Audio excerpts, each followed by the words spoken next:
We're live. Welcome to Jenkins and Jones, independently owned and operated since 2025. It is Sunday, March 29th, and we've got a fun episode today. We're talking an epic Duke collapse. We're talking the NBA back in Seattle and Las Vegas. We have a couple of new segments. We got a deep or fake deep, and we've also got Dookie butt of the week, and I may have the dookiest butt that has ever the week. Dookier than Duke? Wow. Dookier than Duke. Wow. The Duke thing, man, I mean, we'll talk about it, but yeah, I think it's worse. John will be joining us in a couple minutes. He's they got some bedtimes going on. Bedtime battles. They're fighting bedtime war zone. They're in the trenches, brother. Yeah, he'll be on in a couple minutes. But as always, Jenkins and Jones, hosted by Dragonfly Jones, aka Tyler. Hey, everybody, have a gun. I'm Gardy B, aka Mike. Motherfucking Mike. Fucking Mike. That was John right there. And we're produced as always by the lovely and talented, always Jackie and Jackson Saffron. What's up? So happy I made that stick for you, my friend. I tuned it out now. Jackson, we've got some fun anniversary shit coming up. We're just a couple days away from the 1 year anniversary of when we launched the Jenkins and Jones Patreon and launched the independent version of the podcast. I guess relaunched because it was independent for the first decade or whatever. What year did y'all start, Tyler? For me, brother. 15. Yeah, we're on year 11. That's insane, bro. Crazy. It's older than Mike's daughter. We were than Trump's America. That seems like it was 3 lifetimes ago. We were Jackson's age when we started. That's crazy. Hey, bro. My age is about to hit a number a new starting number pretty soon, brother. Yeah. Anyway, for the 1 year anniversary, we have some special episodes planned at patreon.com/Jenkins and Jones. It will be Patreon exclusive. And I think we're going to surprise people with what the episodes are going to be, but they're going to be very fun. Hi, Kitty. Motherfucking Piper making an appearance. What up, Piper? What's up, Piper? Hey, her and my puppy, man. It's been some standoffs. Really? It's just some parameters of respect. Don't come up with that yappity yap puppy shit. Like I'm too grown for that. So. Is Piper running shit? Yeah. Hey, look, she was always like a fearless cat, like not scared of shit. So like, a puppy is just explorative, curious, yappy as fuck. So like Izzy runs up on her, does all that yapping, and Piper looks at her and looks at me like, what the fuck is this? What did you bring into this house? It's real big. Get your people, because I'm about to slap the fuck out of her if she comes over here with bullshit. Cat, when you introduce a new animal, a cat will always give you that look like, what the fuck you want me to do with this? Yeah, exactly. Like, I thought we had an agreement. What is this thing doing in my house, basically? One of the things we're doing, I think, is next Sunday's episode is going to be behind the paywall. Is that right, Jackson? That's exactly right. So normally these Sunday episodes, as all of you guys know, are free to everyone, whether you subscribe or not. But next week's will not be free. So if you don't want to go 2 weeks without Jenkins and Jones in your life, subscribe to the Patreon. And also, as Mike said, in addition to that, we are going to do we have some things cooking. We don't want to spoil. We don't want to tip our hands, but we have a couple of fun episodes, including likely the Sunday episode next week. And one other to commemorate, to celebrate the 1 year anniversary of the Patreon. Yes. And thank you to the more than 1,300 people who've signed up. I think it's more than 2,000 total, but 1,300 who've signed up for the paid membership. That's why we felt with some of the special stuff we have planned, it would not be right to not make it exclusive to those people. So join in. $10 a month gets you on the Discord, gets you 2 extra episodes a week. Gets you ad-free episodes, like even in addition to getting all the episodes, the episode you get that, like currently the Sunday episode has ads for non-Patreon. Yo, relax, bro. Holy shit, dude. The 1 year anniversary, bro. As Miles said, I can't believe it's only been a year. The lore in the Discord. Yeah, it's been a great year. It's been a great year. It's been the most fun year I've had on the internet since back when you could turn the internet off. Since back when we weren't on the internet all the time. All right. We are going to talk about the Duke game. We want to wait. John's going to be on in a couple minutes. Like we said, we want to wait to talk about that with John. So I'm introducing a new segment called Help Mike Workshop an Alibi. Oh my God. Look, do you see how ready Tyler was versus you, Jackson? That's why. HMWAA. All right. Yeah. Help Mike Workshop an Alibi. We ready? I'm ready. Let me just read you a headline. 12 tons of Kit Kat products stolen out of central Italy. Wait, I saw the first part of the headline previously. I didn't realize this was in Italy. Of course it was in Italy. Where else you think 12 tons of anything falls off the truck, bro? 12 tons. This I'm not gonna lie, I didn't realize that part of the story. They were stolen on Saturday, and so I just wanted to confirm with y'all, like, what is I just want to know what's the end goal here. Like, you can't, like, they have, like, distribution deals and shit set up. You can't just pull up to a fucking grocery store, like pull up at Trader Joe's, like, hey man, I got some motherfucking Kit Kat. You don't have a Kit Kat guy? A Kit Kat fence? I got a Kit Kat fence. I don't know. Like what are they gonna do with 12 tons of Kit Kats that they can't sell, bro? A ton is how many pounds? 2,000? Yeah. 24,000 pounds of Kit Kats someone has right now. It's a lot of Kit Kats. A lot of fucking Kit Kats. Okay, wait. How much does a Kit Kat weigh? Sorry, I'm gonna do some quick math on the side. Do the math for us. But Tyler, what were we doing on Saturday, bro? On Saturday, we were at our annual, our monthly. We don't even like Kit Kats meeting. Via Zoom, where how much we despise Kit Kats, actually. So. Yeah, for sure. I mean, that's what we do every Saturday, basically, at this point. So shit about Kit Kats. Disgusting candy.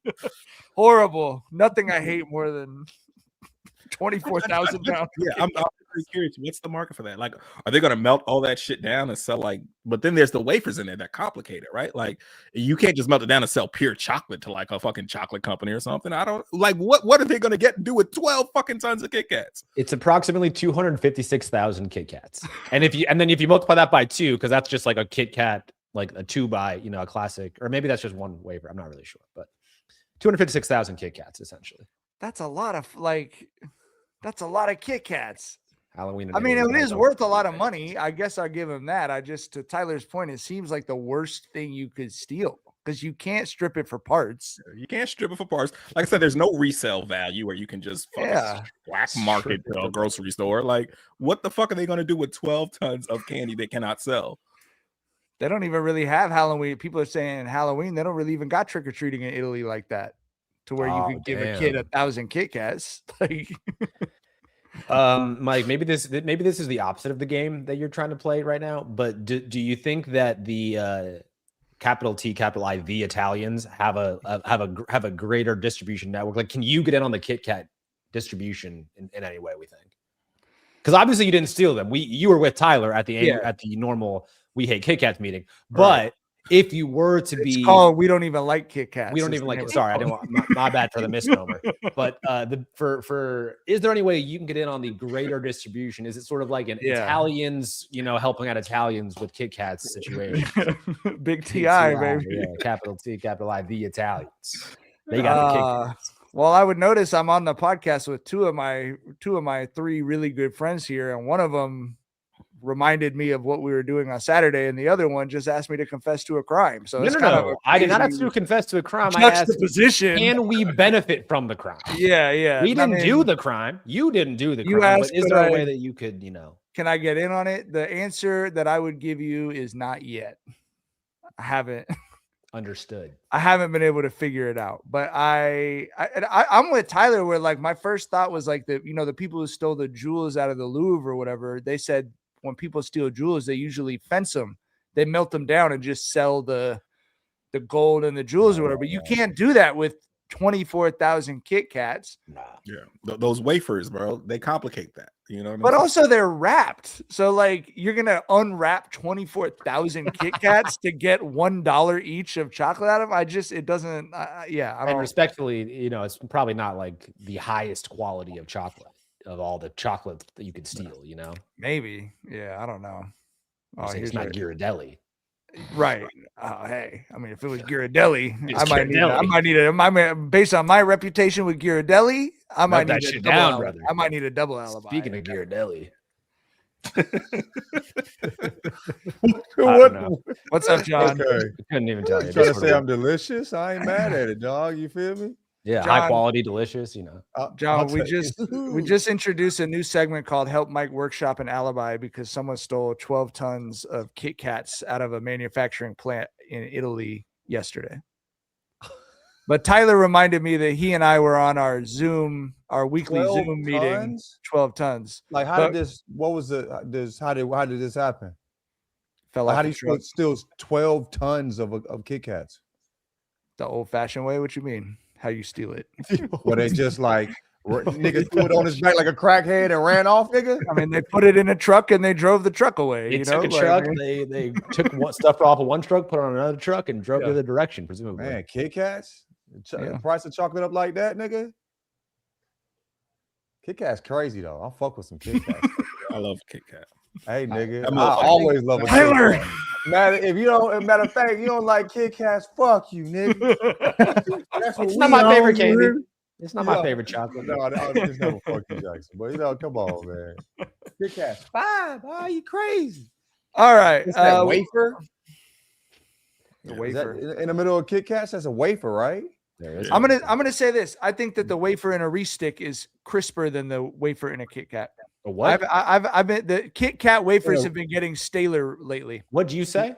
In a what stick? In a Reese's sticks. Oh, Reese's stick. Oh, I never I had. can't say I don't have enough experience to give a full comment there. Would you not agree that some of the Kit Kat wafers lately have been like not as crisp? A little soft. Stale. I mean, I thought that was just capitalism, them trying to, them stepping on the product, trying to make it worth more type shit. But I just feel like with the wafer, the chocolate, you know what I mean? It's just a great mix. The way they have mixed it. There's a particular amount of chocolate. You said what? I prefer a Twix. If I'm looking for a chocolate Twix crunchy, bad, bro.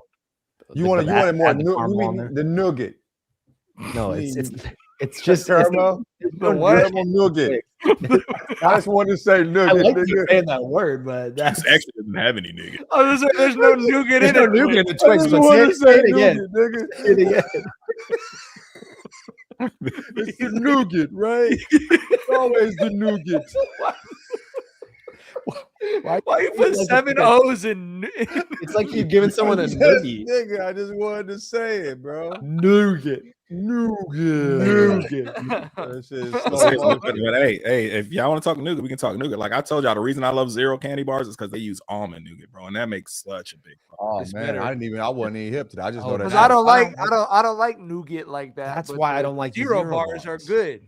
You don't like Zero bar nougat is so much. I don't like almond flavoring. Like I don't like marzipan. I don't like almond flavored. Okay, what is marzipan? Is that? It's an almond flavored. Thank sweet. you. Where would I find it? Thank you, John. Because Shar told me I was crazy for not knowing what marzipan was. Where would I don't think it's crazy. Dude, I don't Probably be looking at too like marzipan. I'm looking at like what? It might as well be a different language. You know what I'm saying? I had not heard of it until a few years ago, maybe 5-6 years ago. When I was introduced to princess cake, which is a specific type of cake, and it has marzipan on it, and I did not like it at all. And so then I learned about marzipan, and then I started watching the Great British Baking Show, which includes marzipan often, or frangipan, or whatever these almond. Where would I find marzipan though? Is it in like the assortment box of chocolates? It's one of the. It would be like it would be right? in a layer in a cake is when you would most likely. Oh find wow! It, I think. And, well, that. Okay, yeah. But there's lots of almond, but it's just one example of something that I'm describing, which is this like sweet almond flavoring. Like I don't even like an almond croissant really, because it's like it has like the almond paste in it. Sometimes like if it's just almonds on top, I'll eat it. But sometimes it has like an almond filling in an almond croissant. Grow up. And I don't. I wanted to say it, but also I know you only eat hamburgers with no cheese, with no pickles, Mike. So I was like, this is going. It's like a shotgun spray, nigga. It might hit somebody I ain't intending to hit. Yeah, marzipan is like almond flavored Play-Doh. That's exactly what it's like. But it's like doesn't sound good. It's not. Is it good? But some people really like princess cake, so I don't. Well, my friend and I think that the wafer in the Kit Kats has gotten a little soft. So I believe. Anyway, I'm You're surprised our like source on zero. I've never Cameo. heard anybody. I don't hear a lot of people talking about zero bars, but I've never heard anybody not liking a zero bar. It's just the almond, I think, is what it is. That's why I didn't like it. Do you have an allergy to almonds? No, I love almonds. You're like the just too actual young. food. You like almonds, but not like the good versions of almonds. I like almonds, the regular version of almonds. The regular version like of the almonds is the pure worst version version of almonds. Easily. That's the most tasteless version of an almond. Everything Just else raw that dog a involves handful of almond almonds is is wild. Bro. You said what? Hey, Is it just raw dog and a handful of almonds? Like That's the only criticism of Obama that the Republicans ever had that stuck with me was when he said that his snack he would have to keep his brain going was he would have 8 unsalted almonds. unsalted. Eight? That's have where them I'm. bring That's him like like air. 8 He just almonds. That's where I'm took a stuck deep at. breath, 8. nigga. And he knew that number. Like that was it's a Do you consistent like honey number that he goes roasted with. and shit? Like you like them like I don't eat prepared almonds in different ways? regularly, but like I do. I would have them honey roasted. I would have them with salt. Yeah. I like the point. It was not that it's my favorite nut. It's just that I like it more than almond flavored sweets. I don't have a favorite. What is nut. your favorite nut? I wasn't gonna say what my favorite nut was. It's just not my favorite almond. That's all. Let's talk nuts. Let's talk nuts. Hey, I'll The tell you nut my- bracket. This is Let's Get Nuts with Jenkins and Joe. Nut bracket. Like, look, I'll tell you my favorite nuts. It's probably some country ass shit, but them motherfucking hot peanuts, bro. Those are that's- so fucking good. The That's Frito Lay. fire, but like that's like a snack, right? Because it's been seasoned, right? Yeah. Yeah. So like, what about like if you had to eat a nut butt naked? Oh, you're talking raw nut only. just raw a nut, nuts. just a nut. Because I feel It's like probably we need to nuts. With season salt, shit with salt, with salt. Is with salt salt, allowed? with salt. Yeah. I wouldn't eat none of them with no Mike had to salt. make sure. I wouldn't eat none of them with no salt. Mike was like, wait, with salt. All right. I mean, I'm a pistachio man, as we've established on the show. I I eat fuck with pistachios. easily. pistachios. I fuck with Yeah, pistachios up there. Probably Yeah. peanuts for me. It's still peanuts. Like Just y'all classic. ever have boiled peanuts? I know that's some southern gas station. boiled peanuts is fire as a I've had them. motherfucker. Yeah. Fucking good. Hell And yeah. they don't do Peanuts shit are to pretty put much salt and all water in types them. are fire. Yeah. Dare said the Great Value pistachio ice cream just says that green nut on the top. Hold on. Hold on. Hold on. Is that true? While we're on the topic of nuts, I don't like that they call them nut milks. Yeah, that's No, I told you what they It's a call little- it. If you Oh, buy actually, man, let's call pistachios it without nut the milk. Let's get shell, freaky, it's nigga. if you buy pistachios without the shell, it says nut meats. It says No, just no, the it nut doesn't. meat. Yes, the unshelled part of the nut is called the nut meat. No, it doesn't. Yes, Not No. the flesh. The meat of a nut, but it's nobody says nut. it says meat. It's called on the meat of- it says on the bag nut meat. Wow. God, man, I'll be I damned. fucking That- love that. green nut. I Yeah, just love how vicious that sounds. Nut meat. It's like, you know what I mean? So aggressive, Dog. nigga. I want the meat of the nut. Like, nigga, like, hey, bro, take a deep breath, nigga. Like, it's Sunday. Chill out. You gotta be What that are you talking aggressive. Yeah, it's crazy. Nut meat. All right. Well, I have to imagine most people who've been listening to the pod for 20 minutes at this point thought we would have gotten to damn. Duke at the by this God point. damn. Speaking of nutting up, Tyler is fucking on one tonight. All right. Duke with I believe their third consecutive loss after having had a win probability of over 96%. All of their Wait, last what? losses have come with Are you had talking a about in win. this Duke season or in the NCAA tournament? The last 3, I think, NCAA tournament losses were 96+% win percentages at some point. One of the craziest I mean, I'm a lemon connoisseur. I don't think I've ever seen a lemonier booty than the lemon booty displayed in that game. Crazy. I just I couldn't believe they couldn't break the press, bro. Like that was just, oh, you got to know how to break the press. That was what I was saying there. I'm not even a Duke fan, but that just was just a heart-wrenching loss, bro. And I know like we've had these discussions before. I was a Duke hater in the previous lifetime, but I just can't find myself to hate these college kids anymore. Like I'm Totally fair. old enough to be their dads, you know what I'm saying? So I don't have that hatred in me anymore. And it's like I think that my sensibilities have like kind of shifted to to kind of rooting or not rooting for coaches in the NCAA tournament. And it's like, you want me to take joy in Duke losing and something good happening for Dan Hurley? Like I don't I don't know if I can be on board with that, bro. You know? I think I would have agreed with you on the, hashtag they're just kids, except for actually what you sent us, which did flip me into being a Duke hater, which is you sent us that the Duke radio announcer after one of the crazy, so they turn it over in their own backcourt, half court 3 to win it for UConn. And the Duke radio call, the announcer just sees a UConn player running onto the court to celebrate with like 0.2 seconds left and goes, "Oh, that's a technical." I was off the call. It's off the bench. That's a technical. Like, that's why everyone hates Duke, because a motherfuckers like that. Police ass, fat ass, police ass nigga. That's so weak. Yeah. Oh, that's a technical. That shot was if the ref would have called that technical, that would have legitimately been the worst call in tournament history. I don't think that's hyperbole at all, bro. Like, no, you let that shit slide in that incident. But yeah, it's just like I said, it's just not in me to just hate these kids anymore. And like the whole other side is something good happened to Dan Hurley, and I don't really like that guy. You don't like him just because he's a dickhead, boiling fucking prick. Yeah. He's an ass. Boiling. That's Boiling crazy. is crazy. Yeah. I don't think I've ever heard of anybody called a boiling anything.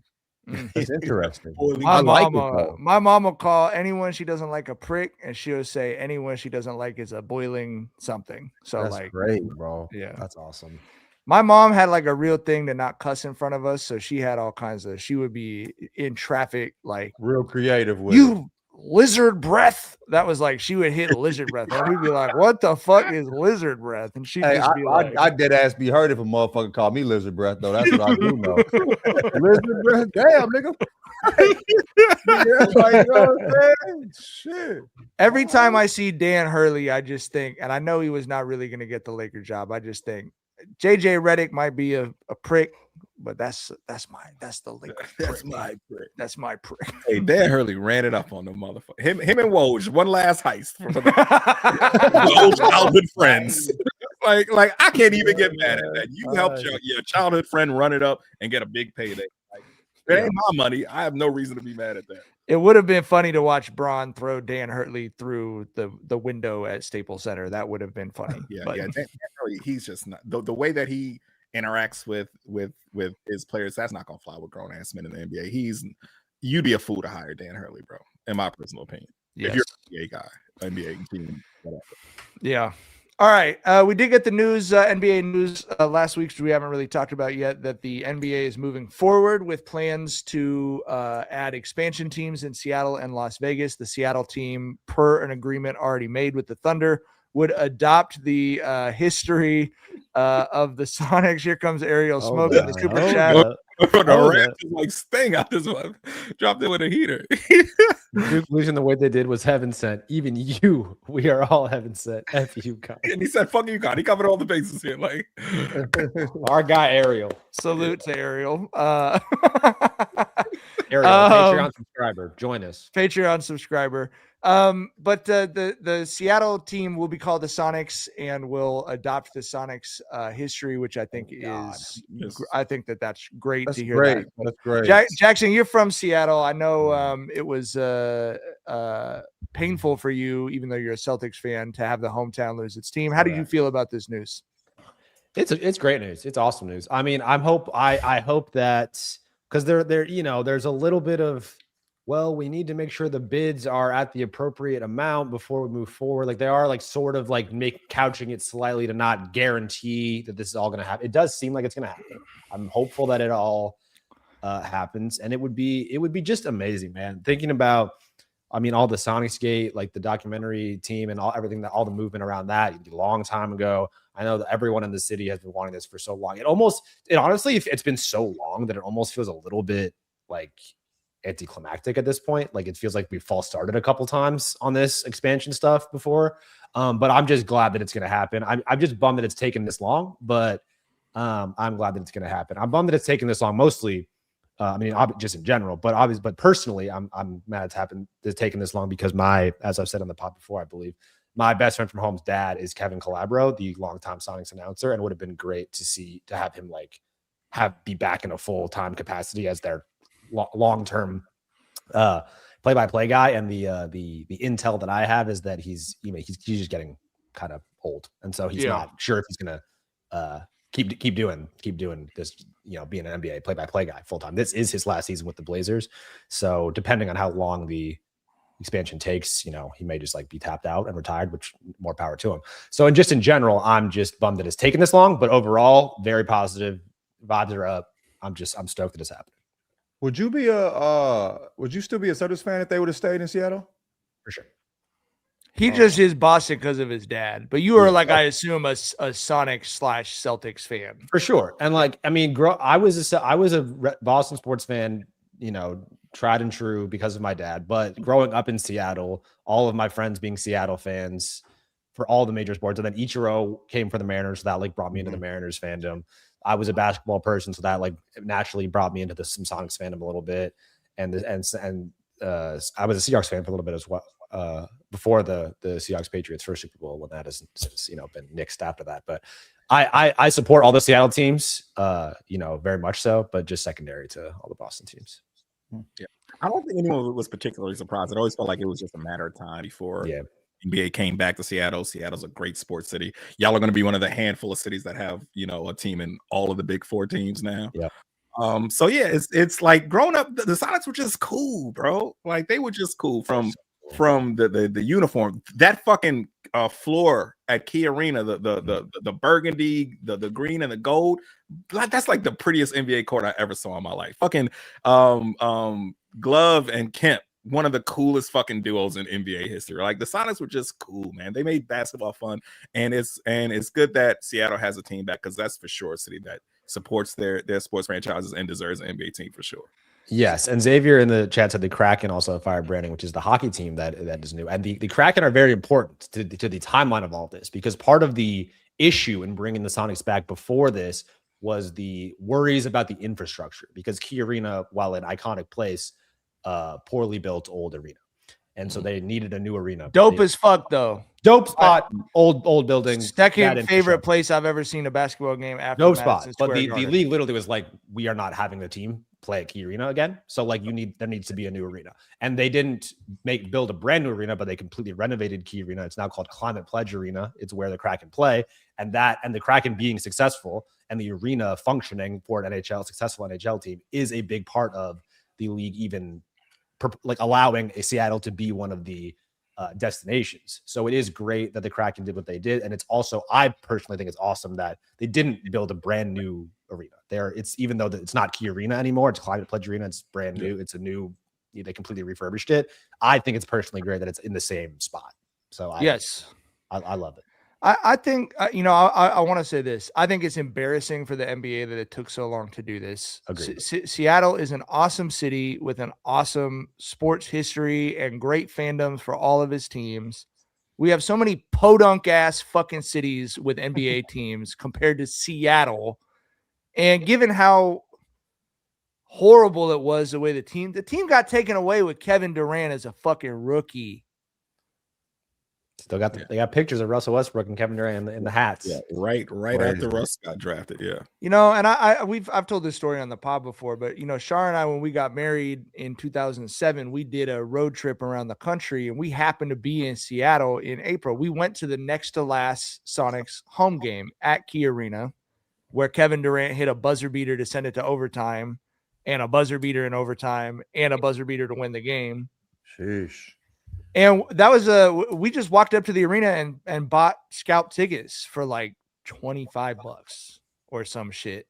And I just remember we walked out of there like legitimately heartbroken. I mean, you just saw, like, it was not the age of social media at that time, so it was not really documented, but it was not that long ago that the NBA let this billionaire fuckstick like rob an entire community of their history. And like, we all know it because we all have this connection with our dad or someone in our family. Like, yeah, like you grew up going to these games with your dad. He grew up going to games with the grandpa, and you let him move to Oklahoma City. It's it doesn't make any. It's fucking nasty. So I'm glad they're doing it, but the league should be fucking embarrassed about how long it took them to do that, to right this wrong in a way that's gonna make them $7 billion fucking dollars. Like, correct. And it's also I don't know how, like, if this is widely accepted, but Seattle as a place, even not just the Sonics themselves, has a very rich basketball culture and basketball history. Yes. And there are so many NBA players from Seattle. Jamal Crawford, Isaiah Thomas, to just name a couple. There's many, many more who are either played like in high school at Rainier Beach, like Jamal Crawford, or played at UW in college.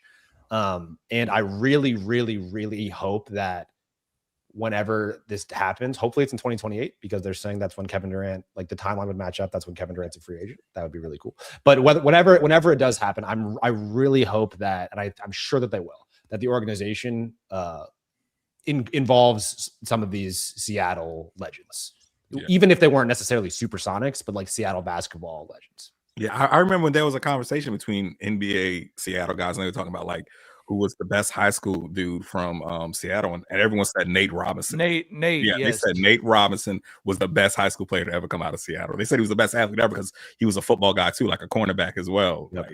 Like the between the local guys like Nate Robinson, and then he also went to UW. There was also a lot of guys who played at UW, Brandon Roy, and there's also other local guys even in the modern day like Paolo Banchero, DeJounte Murray. It is a very rich basketball history in Seattle. Yeah, if they re-sign KD, I gotta get up there for a game that first season. Sick. That's like, my mom lives in Washington now too. We could go up to Seattle, stay in Seattle, then drive over to her place over the mountains. Like, damn. Miles is absolutely right. The KD and GP2 jersey sales are going to be crazy. I'm getting to Gary Payton the second one. He's already said Gary Payton the second has already said he wants to play. This is the shit that like really annoys me about like. Because, we talked about this when they tried to form the like super league for soccer or whatever. And everyone in Europe, all the soccer fans were like, no, we're not going to like, we don't want this. And everyone in America was like, wait, you can just like push back on like the inevitable forces of, well, this makes more money, so it has to happen. Like, it didn't even make sense to people in America. But just like this was a wrong that was done to a community that by fixing it, the NBA will make $7 to $10 billion. To sell the IP basically for the Sonics. They're going to make 7 to 10 billion. Like the rights, the wrongs I need to right in my life require me to make like an awkward phone call or something. If there was a wrong I could write and be paid $7 billion, it would not take me 20 years to fucking right the wrong, bro. Anyway, it's just, I mean, we're just in an era now, like, as soon as a team goes through a slump, like it's like, okay, can we sell this team? Can we move this team? Like, it's just a small window now where you have to either, have, put out a contender or have like, fan support or you get put on the chop block. Like there was a time, folks might not remember this. There was a time where the Sacramento Kings had the toughest arena to play in the whole fucking league. The Sacramento Kings and Arco and those had Kobe Bryant and Shaquille O'Neal shook. I still can't believe that Kobe pulled some of them that they pulled some of them games off, bro. Well, series were insane. Yeah, and now like if you find out Sacramento got sold and moved, that's like par for the course these days, bro. Yeah, I know. Yeah, yep. All right. Okay. Baseball season started. I'm not really going to be like bringing baseball up regularly on the pod, but I wanted to ask y'all, have you, no, I'm serious, but have y'all seen the clips of the new challenge system? Yes. I think this is the best change made in sports in quite some time. But what they've done is the pitcher, catcher, or batter only can challenge a ball or strike call. And they'll use the same like automated system that like tennis and volleyball have for serves to instantly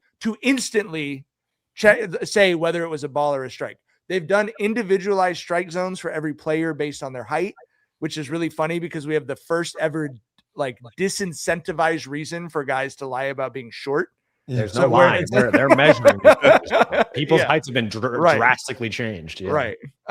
But it has been fucking electric. And just as a couple highlights, you had an umpire who is known for being bad, who tried to ring up a guy and he challenged it.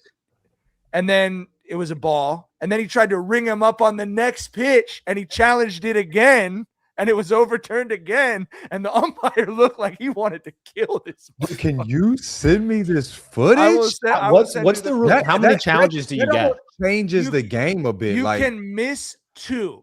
So you have an unlimited number. The individual or the team? No, the team. When you miss 2 in a game, you're done challenging. But Randy Arozarena had another great clip where it was full count. He took what he thought was a ball. The ump rang him up. He ran down to first base, patting himself on the head to say he challenged him. That was right. Drag. Oh my God. Like, bitch, I know you trash, nigga. I ain't even waste my time to stay over here. The Sox literally won a game on it. The way the stadiums have fucking erupted for these calls is like, I mean, the Reds announcers on the one where he tried to ring him up 2 pitches in a row. On the clip, the Reds announcers go, "We've had 2 home runs hit in this game, and this is the loudest it's been here by far." So I think it's cool as fuck. I gotta see that ump after that. It's so quick that that's what I love about it. Like, it's just very quick. You can't look at the dugout. You can't look to your coach. All the teams have told the pitchers, y'all are psychopaths. You cannot challenge. Only let the catcher challenge. And, you see these. So I was against this shit. I like the human element of umpiring in baseball, but man, it has undeniably been an electric addition. And I hope that as much as we don't want robots and all the other shit, I do hope the other leagues that are challenging, that have review systems, just put the electronics in, man. The shit happening right away is so much better than we got to pause and whatever else, because it makes it a part of the game. Around and still get them wrong too. After that, you know what I mean? Yes. So I just wanted to say, like, I don't think the MLB is known, certainly not to me, for being like progressive in a good way on anything. But like, it's been 4 days into the season, it's been fucking electric. Like, every day there's a crazy clip. It takes away the art of snatching a ball into the strike zone, though, for catchers. Which yes, So, but that's true, but sort of, yeah. Because they're not challenging it every time. You know what I mean? Like I forget who it was. I saw a clip of an interview with the pitcher who actually said he thinks it's more impactful now, because if you can get players to waste challenges early, you're not okay. Yeah, which pitcher it was. I was like, wow, because I had the exact same thought. But he was like, and maybe he's just sort of posturing for the league or whatever. But I was like, that's a really interesting point that I had not considered. But he's not going to snatch it out of the strike zone to make them think it's a ball and they get it wrong. You know what I mean? But hey, now, brother, that would be some next level shit. right. It's like mind gaming the whole thing. Yeah, like challenge. I don't know. Anyway, all right. We have a deep or fake deep submitted by Leslie on the Discord. Nothing will work if you do nothing. Man, that's deep as hell. That's deep in how it's something so simplistic, but something that just I feel like gets overlooked all the time by folks. Yeah, I think it's deep, bro. I might disagree with it though. I think it's deep, but I might disagree with it. I feel like as I've gotten older, I've realized like a lot of things are like, you don't have to solve every problem. You know what I mean? Sometimes problems get solved by not feeling like I have to solve every. Maybe that's my own hang up. Take me into therapy. No, I do. What, Jackson? Oh shit, dude, I'm getting heart palpitations. Jackson said I'm making him watch an episode of Shrinking right now. No, man. I think it's deep. I think it's deep, bro. I think it's also inspiring. You know what I'm saying? Get up off your ass. You feel me? Make something shake. All right, unanimous deep. I think deep. Okay, I'll go with it. Yeah, that wasn't a difficult, bro. I feel like that was, that, and it seems like that sounds like something somebody that's genuine would say, not trying hard. You feel me? Like an OG would say that to you on some real shit. Yeah. All right, let's get to Dookie Butt of the Week. I am gonna call my own number here because I have a Dookie Butt of the Week that made me so mad and so excited to talk to you guys. Do y'all remember when we were kids, it was that commercial, the like integrity pass it on commercial where it was the championship game and Alex told his coach that the ball was out on him? Yep. Yeah. Oh, you talking about that other bullshit? I saw that lame ass What shit. was this Nigga. again? He was saying they should fire his ass. But go ahead. So in this I don't even know how it happened, commercial, but I heard about the story. I in saw the this story, commercial, Alex, a fictional basketball player, touches the ball and goes out of bounds. The refs say that it didn't go off on Alex, and then Alex says, "Coach, It was I off of me, touched it. coach. It was off me, coach." So me, coach. I touched it, coach. I And the touched coach it, like, go coach. tell him then. Go tell him. Like, you know what I mean? Strangle Like, it's fuck that shit never happens until it did. Break it down. Every Mike. person I know hated this motherfucker. Like, Yeah. like you just like if we were having lunch in high school and someone did something stupid and you looked at him and said, "I touched it, coach." Like, that's the meanest shit. You're like, wow, you're a real bitch. He called you a bitch. He called you worse than a bitch. Like, For sure. so it happened in real life. Yeah. In What? Oklahoma City, the Academy High girls basketball team won their first ever division championship last year on a buzzer beater in a sold out gym. Won their first ever championship. Girls are going crazy. Crowd is going crazy. The coach, Brendan King, Of course, said Brandon. he walked out of the locker room with a sick feeling in his stomach. He What? went home and rewatched the film from Wait, the this is the whole winning game. coach. This is the Yes. winning coach. Went home, watched the film, and determined that his team, as he suspected, was given one additional basket in the second quarter. Wait.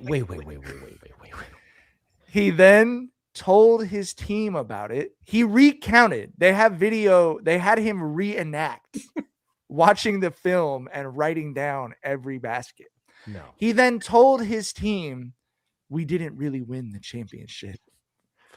Fuck out of here. The team said, "We don't want this championship. We didn't really win it." And so they appealed. So, as anyone who's ever been involved with youth sports knows, this shit happens all the fucking time. But it's in the rules for every state federation in the country. When you leave, if the score was 54-53, the score was 54-53. The official is going to check with the home book and the road book at halftime. If that's the score coming out of half, that's the score coming out of half. So they tried to give the championship back, and their organizing sanctioning body said, "No, you won the championship. What the fuck are you doing?" Dang, even the sanctioner body told him get the fuck Yes. Oh, so they didn't actually, they couldn't have forfeited? So then they gave the trophy Good. up or some shit. What? bro. God, bro, Dog. like, come on, G. That's ridiculous. Okay, I guess my stance here. My stance here is, I do think the main goal of youth coaches is you are trying to make these kids into better people. I do believe that is the goal. I agree. And to make the most of every situation that is Don't Yeah, turn them into I whole-ass just niggas, think- though. Yeah, 'Cause that's I'm what not this sure. is. I'm not sure if I'd have gone the whole, we stole this game and we got to give it back route. I think there's a lesson to be made that sometimes you get dealt a hand that you didn't deserve and you got to capitalize on that. Maybe there's a lesson there somewhere, but I don't know if I did the whole going to the, the fucking board, like, take this from us. I don't know if I'd have gone that far. And also, like, I wouldn't have gone home and rewatched the whole game counting the points. Like, nigga, I have a life. There is no point in my as bored as I've been at times. I've never been that fucking bored. That's crazy, G. Like, come on, man. I just that's some try hard ass shit. You know what I mean? Like relax a little bit. This is high school sports. It's not that big of a fucking deal. And like, yeah, I just like I don't shit happens sometimes. You know what I mean? Everybody's fine. Everybody will get over it. As someone, Mike's been in a lot of high school gyms. I have not coached in high school, but I've coached like middle school, elementary school basketball. And sometimes you notice that the score someone gives, or even if you're playing in your men's league, sometimes you notice that they gave the score bucket to the wrong team. And sometimes, and I'll be like, yeah, okay, I remember that. Maybe we should have 2 more points, or they should have 2 more points, whatever. But I'm not. Once it's over, one play later, that's the rule. we're just the rule is once it's over, it's over. It's absurd, bro. That's the crazy thing to me is like I coach middle school basketball. My job as the assistant coach, one of my jobs is to check the scoreboard after every basket because half the fucking time the score gets put to the wrong person. Correct. At halftime, I go over there and confirm with the book, this is the score, this is the timeout situation, whatever. Anyone who's been involved in youth sports knows that's a regular occurrence, especially with all due respect in a podunk ass city like Oklahoma City. Like, where it's probably a 15-year-old from the high school just keeping, you know what I mean? There's like no deep basketball no culture. Professional scorekeeper like that in high school. At least there wasn't when I was in high school. But you just like I hate that it's being held up as like he had integrity or whatever. Like it is in the rules that if you're coming out of halftime and everyone agrees this is the score, that's the score. If you go over there and check because you thought the scoreboard was wrong, that's what you're supposed to do. You go over there. Maybe he knew at the time it was off by 2. That's what I'm guessing. 100%. But it's just like it's high school sports. I actually do think it's super important. I spent a lot of time like covering it, whatever else. But it's important in an appropriate way. You're not expecting everything to be done correctly. Similar to the Alex commercial, if the refs call it out off of you when it was not out off of you, the other team is not going to go over there and say, no, give them the ball. That's not a value that we're trying to teach people in sports, in my opinion. I don't think that makes sense. Also, like, how many calls did the refs miss over the course of that game? How many travels were missed? How many out of bounds? 100. Just the way the bat is just the bounces way out, goes, brother. Let me tell you what actually happened. This coach was probably real guilty about something else in his life. Oh, I'll make it in heaven. Whoa. He's like, I fucked this up, but I can get this one right. You know what I mean? Exactly. That man said, check this coach's phone. No, I don't give a shit what he did. I don't give a shit what he did, but he needs to get something off his chest, and he's had to get this off his chest. He said, this married coach is on Tinder. Say that. Hey, man. Hey, let's find out. No, hey, chat, man, everyone in the chat, relax. Everyone in the chat, don't Google Korean Rasheed Wallace say he's an adulterer, straight up. I mean, allegedly.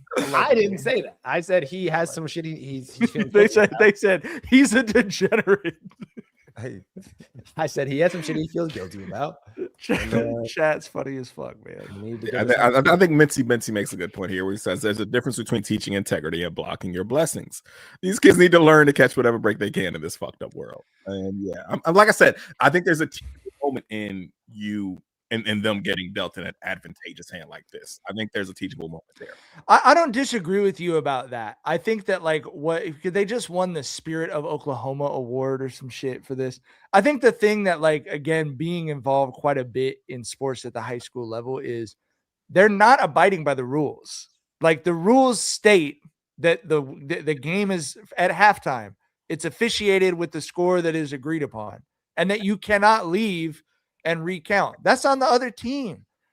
Something similar happened in a Inglewood Jay Sarah. I forget if it was CIF or state playoff game, but Jay Sarah played defense with six fucking guys for like 40 seconds, and got away with it because Inglewood. I mean, first of all, the refs didn't do their job in catching it, and then I'm like, the Inglewood book has to see that. You have to like. That's part of what coaching is monitoring what is. Like how the game's being officiated and whether it's being done correctly. That is just part of the game. But you can't, like some people wanted, then go back and be like, look at the video. We have to redo this. It would be fucking chaos. I mean, like, I don't like it would be the worst of the worst if you could go back and appeal high school sports results because of an officiating error. I don't think people understand how fucking awful that would be. Just take the championship. And they hit it on a buzzer beater. His girls are celebrating on the court. The kids are going crazy in the stands. And he's like, I felt sick to my stomach. Yeah, that's fucking stupid, bro. Motherfucker said he felt sick to his stomach. I stand by my statement. I walked out of that locker room and I felt sick to my stomach. Clearly someone's feeling sick to your stomach about something else. Check that phone, bro. Check that phone, brother. I didn't say that. He's clearly carrying something extra. Tyler, what's your Dookie butt of the week? Oh man, y'all been keeping up with the whole the Caleb Williams Iceman trademarking saga? No, yeah, man. No, I saw some dude said, I don't know who George is. What is it? Caleb Williams wants to trademark the nickname Iceman. Oh. He said that a teammate of his called him Iceman because he's, composed in the clutch and all that, and he wants to trademark that. And George Gervin, came to the forefront, and he was like, "Man, I'm kind of the Iceman, bro." Like, I want to say this: shouts to Caleb Williams and shouts to George Gervin. And they are both handling this with a lot of respect towards each other. Okay. Caleb Williams has been coming from the angle of, I'm just trying to handle my business, trying to market myself. I get that. Right, because I don't expect a 24-year-old to have a bunch of reverence for George Gervin, so I understand him for him being on that side of things. And George Gervin's been like, I have a lot of respect for Caleb Williams. From what I understand about this kid, he respects the athletes who came before him. George Gervin's like, I'm sure we'll have a respectable conversation one day, right? Like, so it's no beef between them. Okay, good. Yeah, but it's just been a, of course, the discussion around it, where it's just been a lot of folks who like, I don't even know who fucking George Gervin is. When you didn't trademark it, that's on you. And it's like, oh my God. Yeah, I'm not really riding with that. I think that it's just a discussion that shows me, how people just don't give a fuck about this, the sports legends and the sports eras before their time. And it's just it's sickening to me a bit. And another thing is like, bro, I don't understand why, like, if you're a Bears player, you're trying to run with the Iceman thing. Like, there's a team in your division whose whole shit is ice. Like, what I'm saying? The frozen tundra motherfuckers, Green Bay, the dudes who won the Ice Bowl. Like, I thought the whole it's cold as hell out here thing was like Green Bay shit. You know what I mean? So there's that angle there too. But I'm just really not liking the conversation where folks are just like, erasing, fucking George Gervin from this. And then there's people who are going the whole, well, Chuck Liddell called himself the Iceman too. But bro, it's like, you got to understand, Chuck Liddell's run late 90s, early 2000s. Like, there wasn't a lot of overlap in fucking early UFC fans and NBA historians. I can promise you that motherfucking much. There's a lot of overlap between NBA and NFL fans here, right? Like, I think a lot of folks who are in Chicago, a premier fucking basketball city, have a good idea about who George Gervin is. Sure. So yeah, it's just, I'm like I said, it's bigger than just a trademark. Who, the whole business aspect of it. It's just disrespect and disregard for like yesteryear's sports legends, and I'm just not rocking with it. It's also disrespectful to LGBTQ superhero icon Bobby Drake, aka Iceman from the X-Men. I don't think Marvel and Disney are gonna like Caleb Williams trying to snatch Iceman away from him. They made Iceman gay. My gay friend had a rant, Tyler, that was like, they would make Iceman gay. Like that, they were like, we could spare Iceman. I thought Iceman was cool as fuck, bro. I thought he was too, but they were like, yeah, well, we can't make like Wolverine gay. Like make Iceman gay.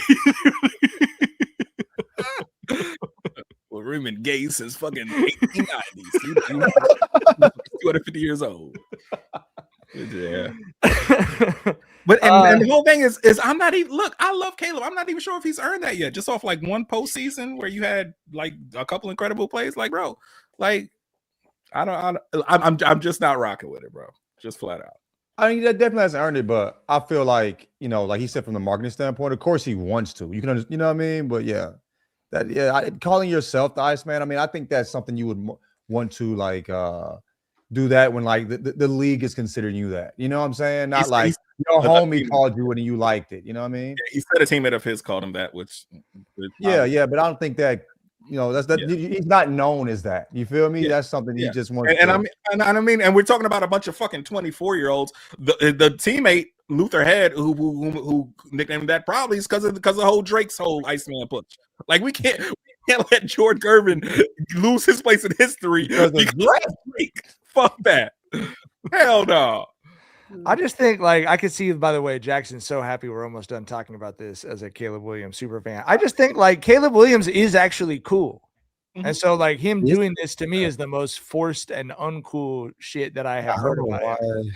I was thinking the same thing. They should do like a commercial where he pays his proper respect to the original Iceman or something. Like, I feel like there is an opportunity here if they're set on making business out of it, but. Night, Vinny. He keeps gobbling his fucking face in here. Good night, child. Let him get his shine on, man. You feel me? You're looking at the shorties. This is the face of 2050's Iceman, you know? Right. Do you have a sports Yeah, take? he's the next Iceman, maybe Mike, like you feel me?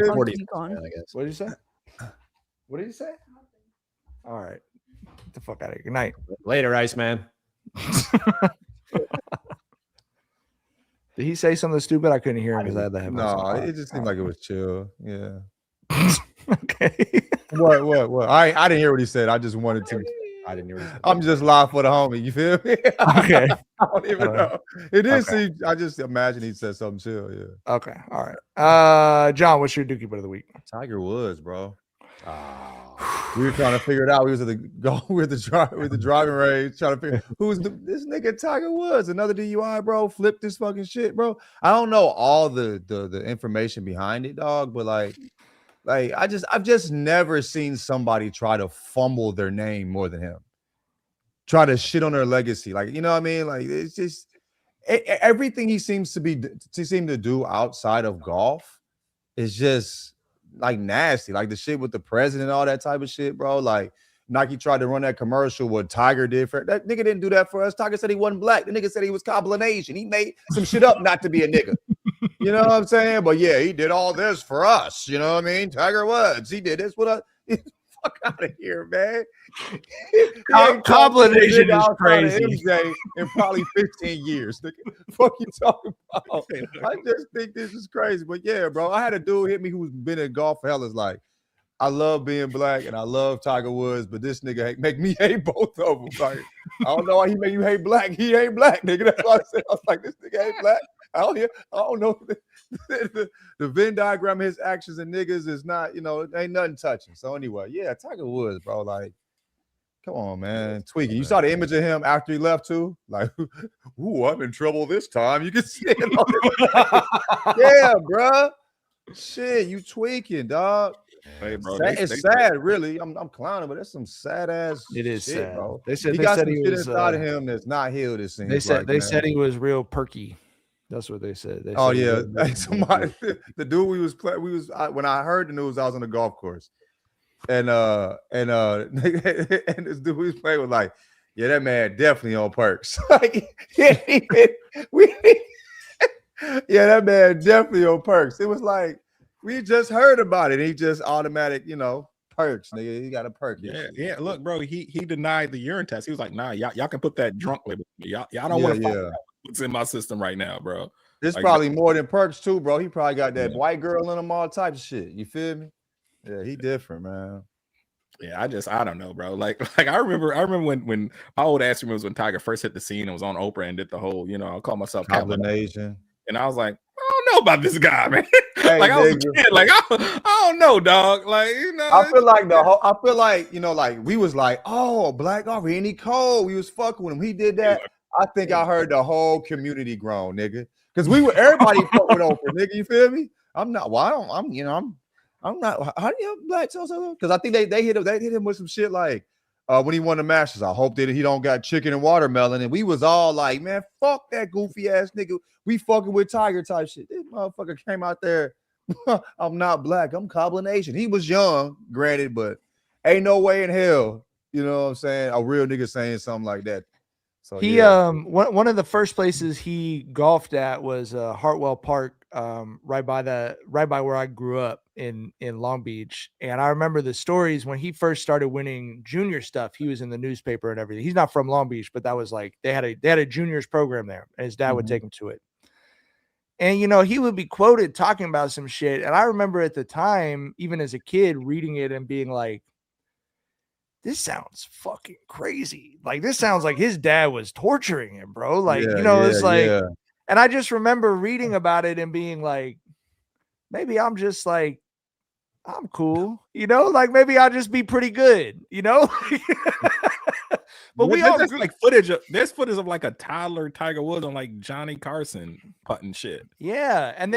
But I remember we all grew up on the Michael Jordan thing, right? Of like, you're going to be the fucking greatest or you can rot in hell. Like, I mean, that was like, that was every commercial. Lose ass shit. That was every commercial we grew up on. Like, that was in the cartoons. They had that shit on like Ninja Turtles and shit, like, and I just remember like reading the Tiger Woods shit being like, I don't know. Maybe I don't need to be Like fucking Michael Jordan, bro. Like I'm sure he has shit from that. Like I can't imagine. You know, I truly can't think Also about being the that ages. young, He in, was like, the he was spotlight. Somi's age when his Yeah. dad started like taping a golf club to his hand and shit, bro. Like, you Yeah, know, I mean, for really, sure. like Somi's age, like get your reps in. Like, Yeah. Bro, that's he's- crazy, bro. That ain't make him fuck with Trump though. No. You know what I mean? So like he has some certain ways I mean, I can understand him struggling with, you know, if his upbringing is what we thought it was. But yeah, I just feel like as a man, like Yeah. he's been questionable character, bro, for sure. Well, I say this, man. It's hard to flip a car twice. That's a hard path to just be like stuck on flipping a car over. They said he's the best driver in the world and the worst driver in the world. And that's like triple entendre. Golf, driving, but also like the fact that he's still here and he's flipped the cars multiple times. They're like, I saw a crazy. bunch of people make that same joke on Twitter the day it happened of like, I outdrove Tiger Woods today. I was like, I didn't. Yeah, I thought it was 2 minute truck, not 3 minute truck. You know what I mean? Like,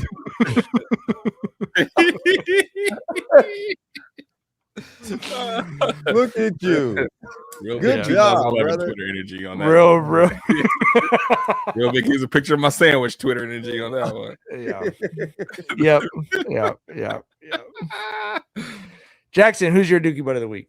I got a two-parter. The first one is everyone who's watching this right now who's not a Patreon.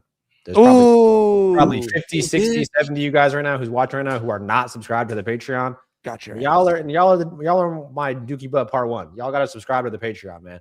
This time next week, we are going to be hooting and hollering and having a ball, and you guys won't be able to watch. So We're doing some truly stupid shit on the subscribe to the fucking Patreon. internet. That's part one. Part two is I've seen this video, this series of videos recently of this guy who is popping a perky before hitting the links and saying, "I'm going tiger mode." That is out of pocket. That's not what we do when we go. Hey, Perk's really scared the hell out of me, bro.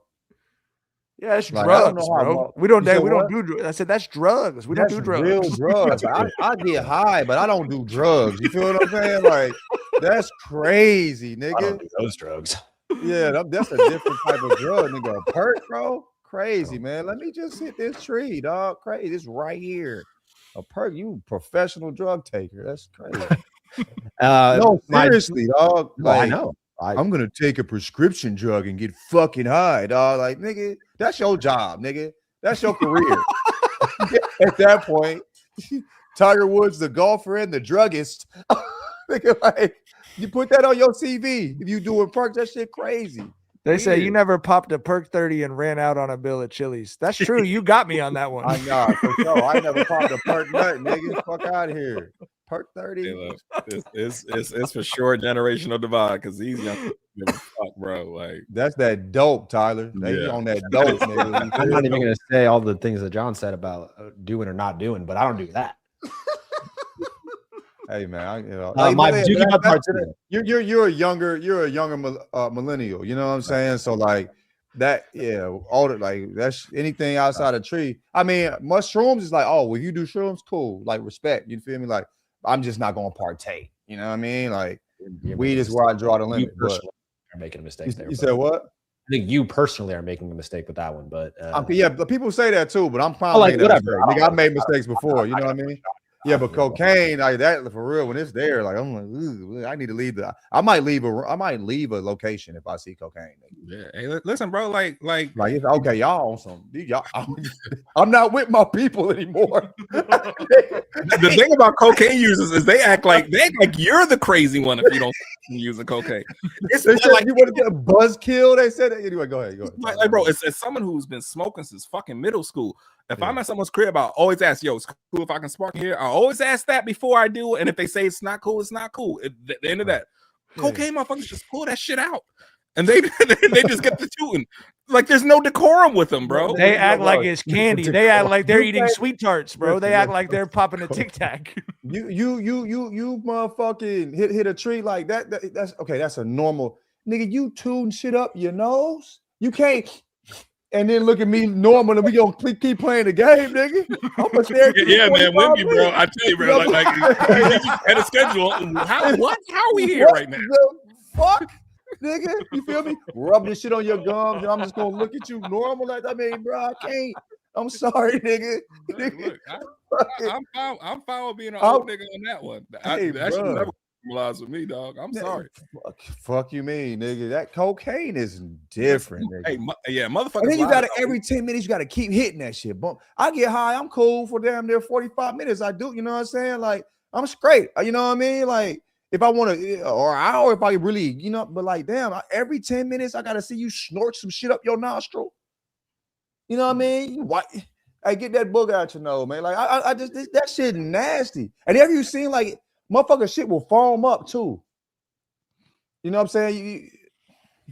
Cocaine Chronicles on the Jenkins and Jones. Yeah, bro. Motherfuckers lied about weed. Like we were told all growing up in Dare that weed was a gateway drug. Nigga, I've been doing this shit since middle school, and I have no desire to ever do anything else. The worst path that weed has let me down is going to Taco Bell at 2 a.m, bro. That is the absolute worst decision I've ever made on weed.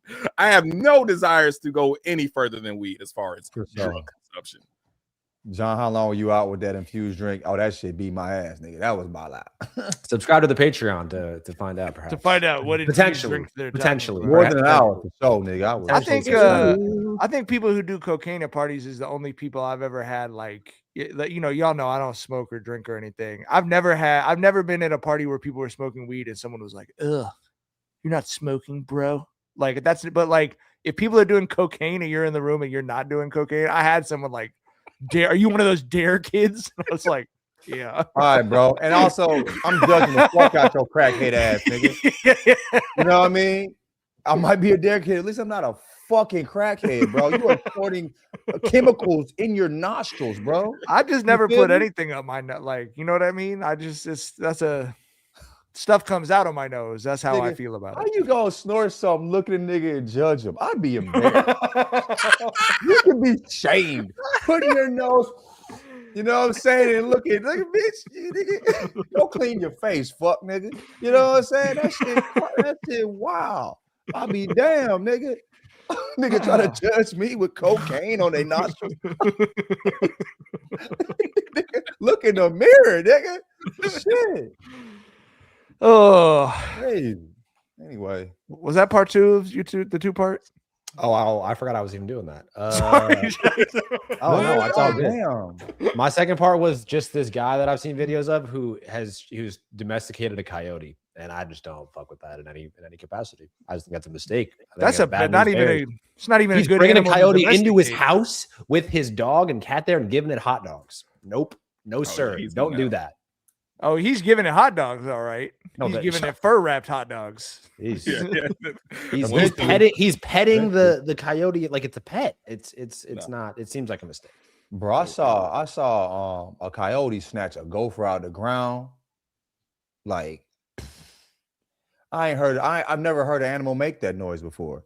Like you could have just personal, like in a video or in real life, nigga. I was here. You saw a coyote golf course on the golf course. LA, it's coyotes nigga. Out here. Okay, I know y'all got coyotes. Y'all got gophers. Hey, nigga, hey, bro. I was playing Friday, and Jackson, I told you the one where I flared that bitch off left, the one that goes downhill. Yeah. I'm not joking. There were probably 40 gophers on the ground, like fucking nuts to grass, because they're trying to avoid like hawks that are flying. They don't want them to see them and shit. They like scoot instead of running. They like drag themselves. Their back legs is crazy. Like army crawling through the grass. Oh, bitch, I'd rather get snatched by a hawk than look like you, Goofy. You look like a whole bitch right now, nigga. 50 gophers look like a whole bitch dragging their nuts across the motherfucking grass because they scared as fuck, nigga. I'll be damn. But yeah, they're on the 14th hole thinking it's fucking Da Nang, bro. Right. Like, shit crazy, dude. Right. Shit crazy, bro. But anyway, yes, dummy gophers. But I saw a coyote snatch one out of the ground, and it wasn't enough to just snatch it the ground. He threw that bitch in the air and caught it again. I'm like, damn, you playing? You know what I'm saying? And in the air, that motherfucker was yelling. The gopher was yelling like, it sounded like no, but you know what I mean? It sounded like what a motherfucker would say Anyway, it was. I never heard no sound like that. Shit was crazy. That motherfucker is not hip to indigenous mythology at all, bro. Those motherfuckers, they will fool you. Like you said what, bro? In indigenous mythology, like native mythology, like the coyote is a fucking trickster, bro. Yeah. I think, but it is because they are smart as shit. They are very intelligent. It's hella coyotes around here too. We have, that's what I was telling y'all. We don't let the cat outside. It's, we get Shar and I have seen on our street. We've seen coyotes a couple of times. They're just in this. They come down through the storm channels that are all through LA and Long Beach and everywhere. So they'll just be everywhere. Did I tell y'all? Shar told me this story. I don't know if it was a friend of hers told it to her. She might have seen it online. So I apologize if I'm plagiarizing from someone. She says someone said, I had, my little dog in the backyard and a coyote came and ate it, and so then they went to the shelter and got a new dog. And the next week, the coyote ate that dog. And the person said, I realized I was running like a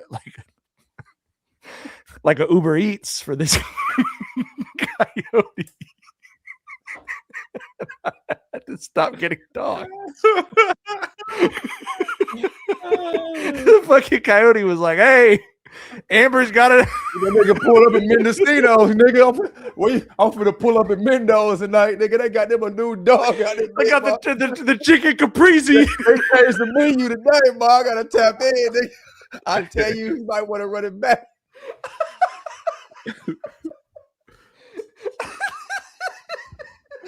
And that motherfucker sandwich went crazy last week, dog. Pull back up. Sunday fun day, nigga. Look, as a now small dog owner again, like coyotes aren't what we have to worry about, but motherfucking eagles and falcons, like we got to worry about eagles them. Snatch your shit. Oh man, and the hawks will take a small, like a small puppy or cat. The hawks in Southern California. We don't have eagles though. They'll take a whole fully grown dog. Mm-hmm. And they are so plentiful here in Virginia. Like it's nothing for you to be driving on the interstate and just see a bald eagle just hanging on the exit sign. Like they are out here, dog. Bro, hey, Minty Binty said that Amber was running a coyote lane. Fact. Dude, a hawk. There was like 3 hawks. I saw 3. My neighbor said it was 7, but anyway, there was some hawks that pulled up on our street, and it changed the entire environment around us, bro. Like all of a sudden, like, you know what I'm saying? Like the squirrels and shit wasn't pulling up. We didn't see, we weren't hearing birds in the morning. Like motherfuckers got ghosts. It was cracking shit. It was fucking shit up. But also like motherfuckers just wasn't around because it was all them hawks there, bro. Like hawks don't be playing, nigga. We had a hawk try and take our neighbor's boy. You said, yeah. The little homie Dean who was playing over here. We were all laughing about it, and then we were like, wait, it's actually trying to get him. Damn, that's crazy. It was cool. He didn't even get scratched or whatever. It was just like, oh, it really is tracking Dean. Like he went back to his house and he fucking moved the tree. Oh nah, bro. You don't want to fucking tussle with a hawk or a falcon. That all the pressure they got on them fucking talons, bro. Yeah, like that's they're gonna hit you right up in here too, nigga. They might hit some shit that might take you out of here, bro. Yeah. Shit, I saw a hawk and a crow at it. What 2-3 days ago? Might have been Friday. You know what I'm saying? I was like, I don't know who was gonna win. I think the crows jumped them. I think it was like a murder. It was like we have like dummy crows out here for some reason. But yeah. Okay, I know. So we probably gotta get out of here. We've been on here for hour 13, but I just wanted to tease the next Patreon episode. Someone in the chat was talking about the Dookie butt. The chat's Dookie butt of the week should be the girlfriend of the amputee murderer. I was just about to say so I googled this. There's a news. She has come out and given a lot of quotes. We're going to talk about it on Tuesday. And even worse news, guys. That we're gonna get. This is a Tuesday topic. We are not continuing to pod. Subscribe to the Patreon. Thanks, Jackson. The guy who he killed. Black. I didn't even think a nigga would hang with that nigga because he was a cornhole ass Tuesday nigga, topic, brother. But yeah, think about this for the next 2 days because that's all I'm gonna be see this. It's a Tuesday topic, brother. Once we end the stream, I'll show you. And y'all was talking about, I bet he beat another nigga up too. Supremacy. Hold on. Hey, listen. Hey, what I say? What that nigga, man? Bro, what did I say? I said this is an avid cornholer, avid hunter, who probably feels like he got dealt a raw deal as a white man. We don't want to know this guy's politics. I guarantee you we don't. Bro, no. I'm gonna send you guys a link once we hop Have you on. heard him talk too? We already know what it is. Shit. Oh, Stubby. Patreon.com/Jenkins and Jones. Yeah, man. I was dealt a bad hand. Yeah, he sounds like one of them niggas. All right, that's all the time we got. I hate they stole 20 tons. How many they sell them motherfuckers?